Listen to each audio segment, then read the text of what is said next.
Hey y'all, you like old tractors? Well, today, if you ain't figured it out, we're working on a late model Kubota 2501. We purchased this thing from auction, brought it in the shop. It had some issues, which is nothing uncommon from an auction tractor. We got it. We knew that it looked like a tree limb or something had fallen on the hood. We intentionally bought this as a work tractor. Because we have some really nice late models and we have some that aren't quite so nice, but they're mechanically sound. Just to break up the price. Not everybody can afford $20,000 on a 2501 or however much they're selling them for these days. And one that is mechanically sound but a little rough around the edges. So, we carry these. It's not a big deal.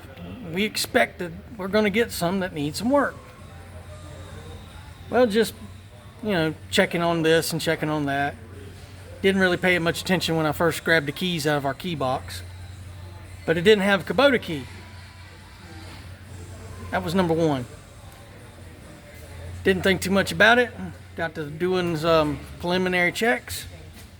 And noticed that the alternator wasn't charging. So, I went to check out the alternator, see why it wasn't charging.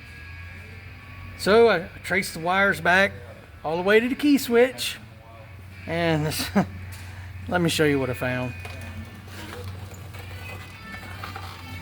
Yep, you're seeing that correctly. That's speaker wire. And if you look in there, that's where they cut the tractor side of the harness and put some of these El Cheapo butt connectors in there. So now I've got to fix that mess. Here's the thing, y'all. I understand sometimes you got to do what you got to do. But I know for a fact that the key switch on these has a pigtail. The ignition switch, key switch itself has a pigtail. Why in the world would you not cut it on the ignition key side of the switch instead of the tractor harness side of the switch? I mean, those key switches are not that expensive. As a matter of fact, I know that this generic key switch, because it's some I use on the antiques that are just work tractor models, are only like $35. A Kubota key switch is it's less than 100. And it's plug and play. Like I said, I understand when you got to get stuff done. Please just think before you act.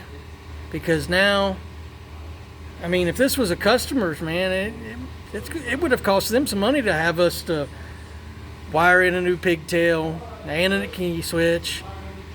Not to mention the diagnosis, the diag part of why it's not charging. That all could have been avoided. We could have,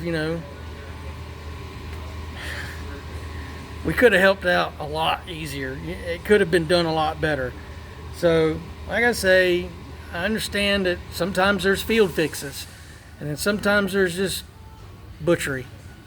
And this is straight from the butcher shop. So, we're going to fix this up. It's not going to be pretty, but we're going to fix it up the right way and send this one on down the road. So please like, subscribe, follow, comment. What kind of weird stuff have you run into on buying tractors?